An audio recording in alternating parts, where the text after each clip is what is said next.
an illuminating panel discussion titled Role of Blockchain in the Gaming Industry. Our first panelist for the evening is Naveen Saraswat, the founder at Fantasy.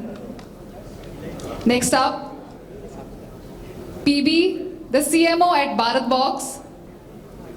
And last but not the least, Ajit Kurana, the founder at Reflexical. Please put your hands together for the lovely panel.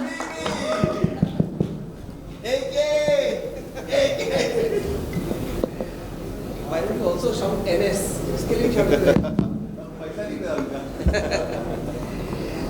Okay, ladies and gentlemen, welcome to the last day of Web3Conf. And for those of you who, like me, for the first 3 days kept wondering, who is this woman who keeps talking and where is the sound coming from? There, she's there, Rebecca. Rebecca, just stand up and wave your hand. She's like hiding behind there. Rebecca, hi. Yeah, there she is. So please give her a big hand. She has been, passing on Akashvani to you for the last 4 days. Nice. Oh, I just noticed that we had 25 minutes for this panel. As soon as I gave her credit, it has become 30 minutes. Look at this countdown timer. She gifted us 5 minutes because I gave her some credit. Thank you for that. Okay, so we are going to talk about gaming. You both clearly have amazing experience. By the way, BharatBox is part of Sandbox. It is the Bharat within the Sandbox, right? Yeah. So I have a couple of questions for you. And this is something that I ask every product or project in Web3. That is there something about Web3, or we could call it blockchain, because that's the word we are using, that makes it suitable for gaming? Or are we forcing blockchain on gaming because we have found a new industry? Either of you can begin with that. Sure. I'll talk from a gamer's perspective, right? In Web2, and I spoke about this yesterday during my talk as well. In Web2, we had no ownership as gamers. And end of the day, as I was talking to you backstage, gamers need to make money. Web3 the thing that Web3 brings into gaming is you have ownership of the assets that you own in the game. You can always go and sell, you can trade. Once you get bored of a game, the assets that you are holding in the game, you can always move it to a different game. You can swap, you can trade, you can sell it off. That was not present in the Web2 era. That was the problem, which is why, and of course the ownership, when talking from the ownership perspective, the Web2 platforms were the sole owner of the assets. You had no ownership. You had no ownership there, right? So here, ownership brings in the Web3 aspect to it. Good. Before we come to you, PB, with a similar or related question, you said something very interesting, dived right in and said gamers need to make money. Now, those of us who are not truly gamers, though we may have done gameplay, think of that in the blockchain paradigm as play to earn. But in the gaming space, you could do play to earn. You could create content tools, products around gaming and make money. Or if you look at the traditional pre-blockchain games, you could actually be playing some of these very famous games, form teams, participate in competitions, become super celebrities, right? So what you are saying is that the new dimensions, such as there are being assets which have value, which are tradable, is brought about here, which was not there earlier. Exactly. Yeah. Right. PB, extending the same point, because you are BharatBox. This is like not just gaming, entertainment, it's a metaverse play. But I thought metaverse ended in 2022. Does it still exist? That's sorry. Absolutely. No. It still exists. Absolutely there. And I think metaverse is going to replace Google Ads. That's my bold statement. But what I believe is when you have an immersive experience, and when you see that immersive experience, which can decrease your CAC and tremendously is decentralized by nature, so you can own what you are running, the marketing campaigns you are running, you can own them at the end. So right now, rather than paying hefty amounts on spending on your Instagram ads, Google ads, so you need to build a experience which is like 3D experiences. We have Web2 metaverses as well. But when I'm talking about blockchain metaverse, there you own those experiences. Whatever your products you are placing, let's say D2C brand, they're struggling a lot with distribution and marketing at this stage. So they can place their products and all the users can come and feel that experience before buying it. So you think about an asset that you own. Also, you can also take the experience in an immersive way and do your product choices. So definitely it's there. Let's just do this. We have, guess how many people are there in this room? What does this audience look like? 75? Yeah. 100? Somewhere there, right? So ladies and gentlemen who are listening to us, how many of you, not on one occasion but multiple occasions, visited any metaverse for any purpose? Just raise your hand. Nice. So we're looking at like 50%. Yeah. So my question then extends to the fact that what you talked about, the features and experiences, is obvious, as in everybody would agree, at least 50% of these people would. Then why is adoption lacking? Yeah, so let's take it in this way, go back to 2003, 2004 of social media. So that time, social media was not boom. Facebook launched inside a college and was part of the story. But people are saying, what is this?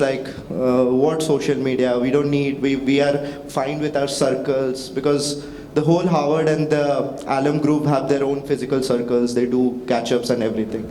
So that time the engagement was not high. Obviously, every industry needs a time. And when I say time, they need the network effects to place in their fourth or fifth cycle. So that has happened with Web2 also. It's a growing industry, and at this stage I can say the experiences are not so great. Honestly, I'm talking from the point of view, because building a metaverse on blockchain and building games on top of that is the production cycle of building that product is 3 to 4 years. Excellent. So we'll do another audience question. So audience, actually these are two questions. So first is a broader and then a narrower question. How many of you have at least once played a Web3 or blockchain game? So let us say that number is 25. Reasonable? How many of you today, nowadays, continue to play blockchain games? Ta-da! Just this one guy who is actually your friend, and you told him to raise his hand, right? So only one guy. So my point is this, that usually I find that gaming by definition, like gambling, is such that once you start, you want to do more and more and more of it. True. But here we are seeing an opposite trend, and I'm hazarding a guess that the experience in what we can loosely call a Web2 game has not been replicated. So I'll actually begin with you, Naveen, because you are founder of a game. What is wrong with Web3 games? Why are they so much less fun to play? Just the gameplay angle, the overall experience might be there than the previous games. Sure. Let me talk from fantasy's perspective, and then I'll come back to other games. So on fantasy, maintaining the retention is the most difficult part. Then the government's idea to putting taxes to it come into the picture, where government would want to tax it, and then people would think, if let's say I'm putting in 10 rupees, 20 rupees to participate in a pool, I'm getting, let's say I win 50. Those 50 में से 30% the government will take when I withdraw it to INR. So that mindset is still there. That is again, making them think twice before moving from Web2 to Web3. I've been selling transparency, I've been selling fairness through blockchain. No, so the regulatory taxation angle, I understand. It has dampened everybody's mood. But just, I'm talking about the gameplay end, not why are so few people. Isn't it, would you agree with me that, the games we played in the pre-Web3 era were more fun to play with? Do you agree with me or do you disagree with me? Right.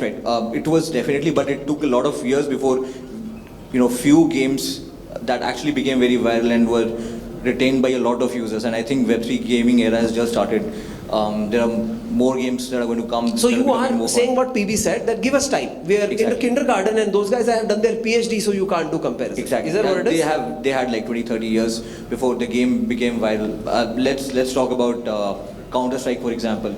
It launched in 1990s, and then it became eventually mass adopted in the year from 2001 to 2010. So, it would So be here's like, something which I want to know if the audience will find logical, and then I'll approach you with it. See, when those games, the earlier games started, they didn't have a precedent. As in, their precedent was the offline games, right? So they created a paradigm by themselves. But you being the gaming industry, has seen all those games. So you have one advantage compared to them.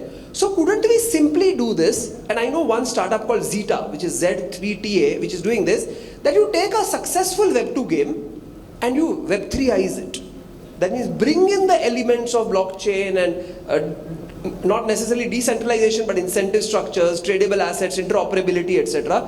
So I thought that if they have reached level 10, you should start from 10 as opposed to 0. Is this wrong? So, see, that's what we are doing at Fantasy, right? We had Dream 11, Vision 11, who had done an amazing job in onboarding users, educating them how Fantasy works. And then we come as Fantasy, we are more democratized and on blockchain. The issue again, I would have to come back to the 30% tax, which is why that retention is becoming a problem and that mass adoption will take some time. And So I'll just ask this based on his question, and I'm going to come to you directly. All those of you who have done some crypto, how many of you feel that your mood is really bad because of the tax that has been levied in India? Tax has killed my mood. Right, okay, very nice. Only 40%. The remaining 60% are like, yay, I'm contributing to my country. I enjoy paying that 30%. Nothing could be better. You guys can pay 40 if you like. But yeah, sorry, I interrupted you. Go ahead. No, like adding into what Naveen said, like even like games like Atari, Ubisoft, they all have land on Sandbox right now. So they're creating the 90s games that they launch with the blockchain experience. Like all those assets can be traded now. So people can hold the assets. People can hold the guns and they can trade that. So I think we as an ecosystem is just 4 to 5 years. And the game production cycle is 3 to 4 years itself. So you're just seeing the first MVP of games right now. So I think you have to definitely give us more time. So I know this guy's name is Brendan Bloomer. He's famous in the Web3 space because he's the creator of the EOS token. If you remember, when he was 14 years old in the year 2011, he became the youngest millionaire in his town in the US because he ran a completely Web2 gaming project called accounts.net, where people would create accounts which would reach a certain level and then they would sell it. So he created a marketplace for it. So that is how people were doing the play to earn as a hack. But play to earn as we know it, I'm bringing the topic of play to earn, where Axie Infinity made it very famous. Then there were versions of that and stuff. Where you play, you get some tokens and you become rich. You may have to make an invest. That is pay to play to earn, PPE kind of game. Is that dead? Or when the bull market comes, even play to earn games will start again?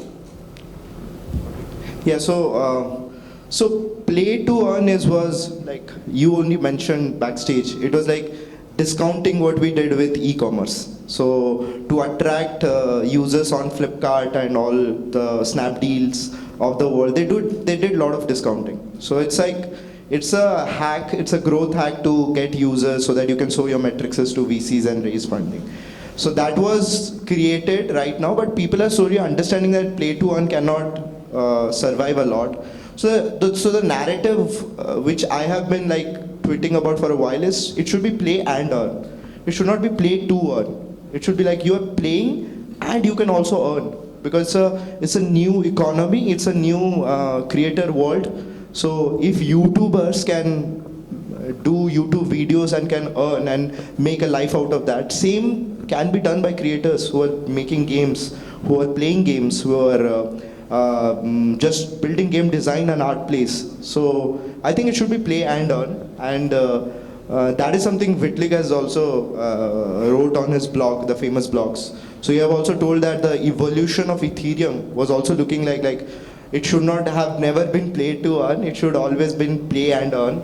I think that's what you are going to see the narrative in next bull run when it comes to the gaming. Excellent. Before I ask you a similar question, Naveen. So audience, how many of you have actually played play to earn games and made some money? So good, pretty cool. How many of you regard yourself as gamers? As in, if I ask you, are you a gamer? And your answer would be yes. Nice. How many of you, and this is coming to my next question to you, how many of you on YouTube or other similar video streaming platforms have watched videos of others playing games, as in their screen recording? Yeah.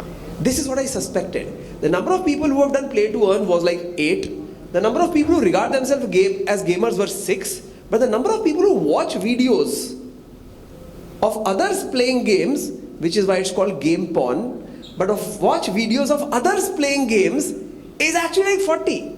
What is with it? I could never wrap my head around watching others play games. So what is that aspect of this entire economy, Naveen? ASMR for gamers, simple answer.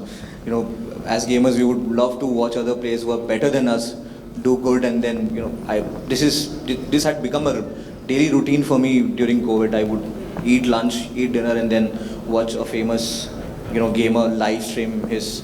So it's that like game. watching a real world sport. Like you watch Exactly. Sachin Tendulkar playing cricket. Exactly. Pretty much like that. You watch somebody play Candy Crush. As in, no, that people won't watch those sort of games, right? I'm sure they also might have some sort of audience that Yes. would love to. Some YouTubers do that actually. Really, you have seen that also? Yeah. Yeah, very nice. So, PB, where is all this heading? Because right now we are all, you look at them, they are, they are not as smiley as they were last year. Where is all this headed? When the bull market comes, there is a lot of euphemism and optimism in the market. How good can this become? How positive is the future? I'm very strong believer of Web3 gaming ecosystem. It's still with this bear run, we have a very growth rate which is holding on, and in terms of number also, like I think it's the amount of time DeFi is going to take. I think gaming will also take similar amount of time.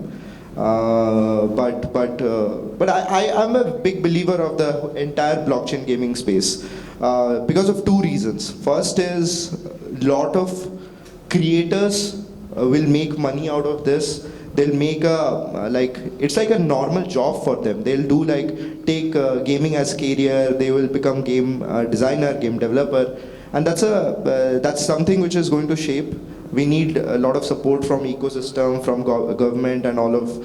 And if you see, I'm not sure, you definitely might have gone to Japan. So you see the way Sony has evolved in Japan. It was because of games, the immersiveness, the characterization of anime, manga, and all these comics.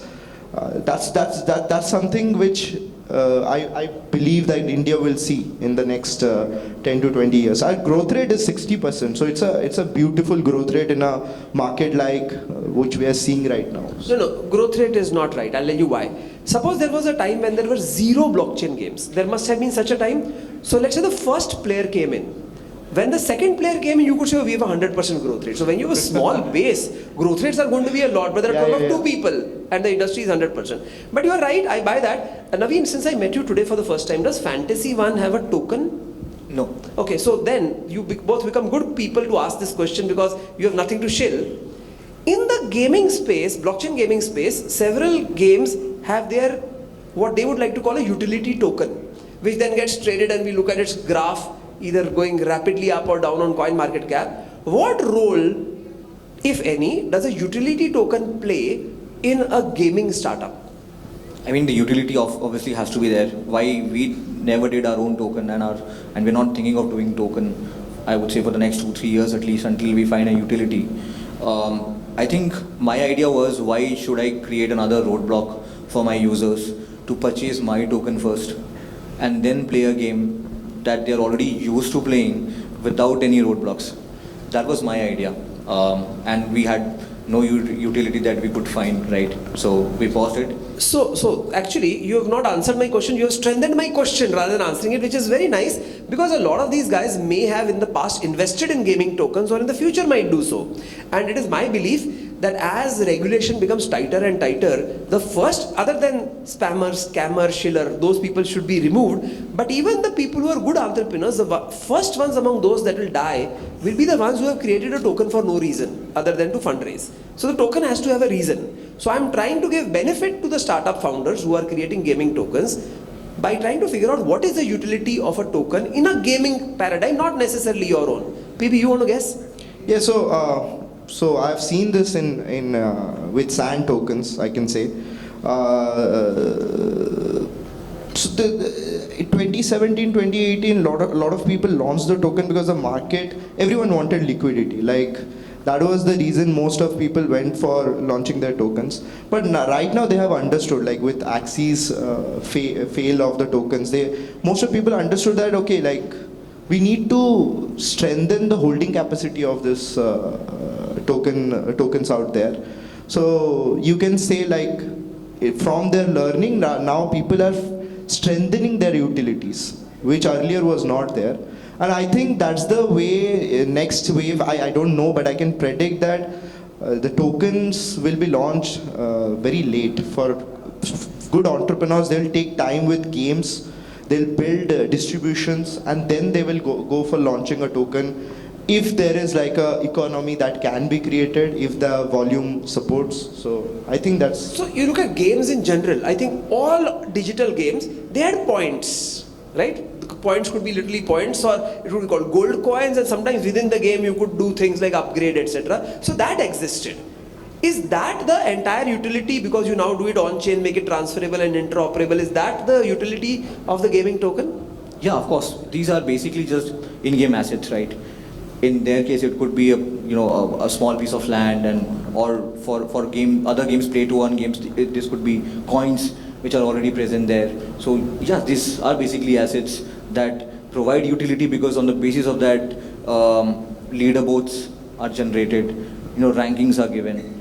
So they bring in value, but again, if the utility is there, then the points and coins come. Otherwise, they don't.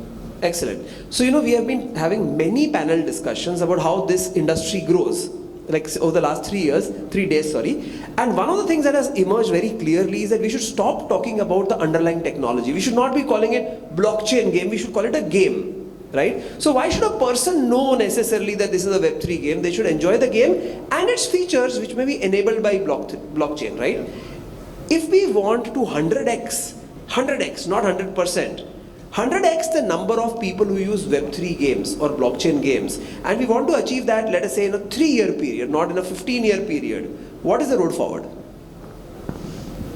Mainstreaming, I would say mainstreaming all the games that are building and moving them to Web3. Currently, talking from the Indian market perspective, not everyone knows what Web3 games are, right? So the education has to be brought in, which is why we keep saying decentralized, on smart contract. Because if you don't, how are you, segregating yourself from the Web2 games that are already present and are not fair to the users? So of course you would have to market yourself, and I'm sure eventually this would take 5 years, 6, 7 years down the line, when most of the games start building here, gamers start earning, and they have a platform. Gamers or users have a platform where before that, he said something so provocative. I want to highlight it, and then I'll come to you as to how do you 100x. So he said something very interesting. You said that the Web2 games are unfair to users. Correct. That sounds like absolute fascinating party time, like revolution is here. Please tell them how they have been cheated all their life playing those Web2 games, and why Web3 solves it. I won't take any names, but I've been playing fantasy games from a very long time. My motivation to start fantasy was because these guys claim you can win 5 crores, 10 crores worth of money. You know anyone who has won 5 crore? You know anyone who has won 10 crore? They're cheating you guys. I have enough evidences against them where they let certain users edit their team mid-match or during the end of the match, which was our motivation to start fantasy, to build a platform where users have a fair chance of winning even if they're putting 10 rupees. If I'm putting 10 rupees and the guy is claiming you can win 1 crore and no one is, that's where I'm coming from. Brilliant, thanks. Coming to your previous question, PB, how are we going to 100x this industry? Because we want to do that. So I'll tell the root. What we need to solve is we need to upskill a lot of game development. That's the root, because we don't have resources, to be very honest. You want to see the production cycle, like the product to be launched within 3 years, then we need those kind of game developers. We need like more folks who are understanding to build on Unity, or let's say not only Unity, like just be there as a game designers. We don't have that. So in the global world also, we have very limited game designers, game developers, product managers, those who understand gameplays. And we need to build that resources first. Like I think if more education is been spread in this, like in our colleges or during our maybe like from our school days also, if there is a subject where you are learning how to build games, it's always there. In computer science, there is a chapter to build a Mario or some sort of game out there. But we need to make them understand the gameplays, the design element, the experience element as well. And if we have good resources, more developers in the space, I think we can shorten the time, absolutely, like we can build within 2 years good. Excellent. So we are now 6 minutes away from the ending of this panel. I'm going to put you in a spot which you will hate me for, but that's okay. As long as the audience loves me, I'm okay. Are either of you in a position to give some sort of a reward to the best question that is asked today?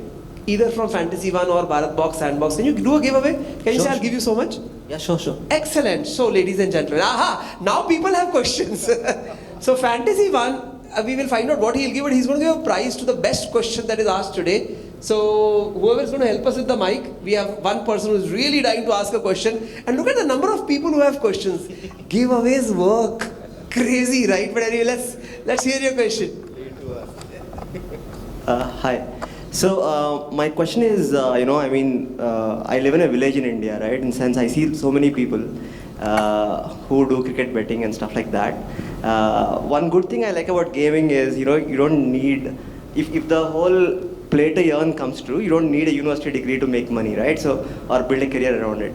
So, what is the path towards that? Do you ever see people who don't have formal education playing games and making it a career? Because playing games does not need a... Got it. So what I'll do is I'll actually tell you, in the crypto space, I'm going to answer that if you're fine, right? There are not too many genuine billionaires, as in people whose personal wealth has become over $1 billion, because there are totally about 2,500 billionaires in the world. The current value of theirs is about 1,900 people are billionaires.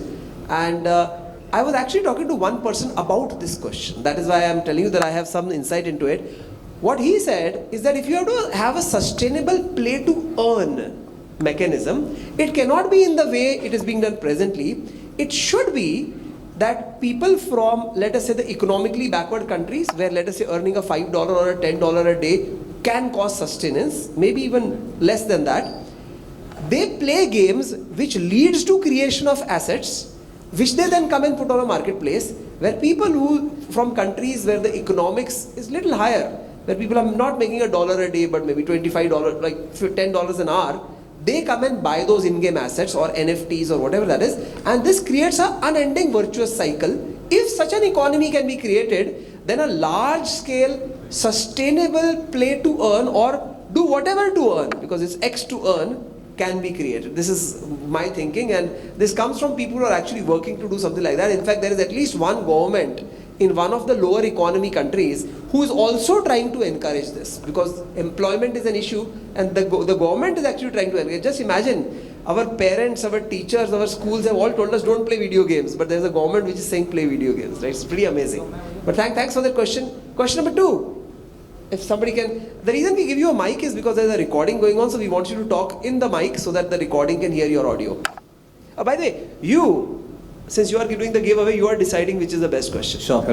By the way, he's so charitable, he might give rewards to all questions. That's also possible. And if he gets really charitable, all of you, but that is up to him, not up to me. Go ahead. Yeah, everyone. I'm Ayush. So I have one question regarding the space. So I'm in this space since past 2 years, and I've seen a lot of projects in the P2E and definitely gaming industry. And the way gaming industry is growing is pretty impactful. So for Web3 games, we already talked about how we can 100x the whole scenario which is happening right now. How important is it that the games like PUBG and other brands who owns the mass audience available right now, how important is it to actually convince them, or maybe how important is it to brands like that converting their scenario, their business model into P2E and then actually impacting the whole industry? So like if what are your views on that? If we want to 100x the whole scenario, how impactful that would be? So already PV said that Atari and other games are already coming in. And second, I find it very interesting, if you want to comment on it, that he didn't really say Web3izing the game. He says, when will P2E earn enter PUBG? Because it is still, Web3 games are associated with play to earn. That is just inevitable. Right. I just want to add one point here, because you mentioned PUBG. These guys are big brand, right? And convincing them to move from the architecture that they're already present in and move to a different architecture, it's going to be a huge thing, right? The assets that you own in PUBG, you cannot trade anywhere. I know many people are working on another Steam on Web3. They are building an infrastructure. So I think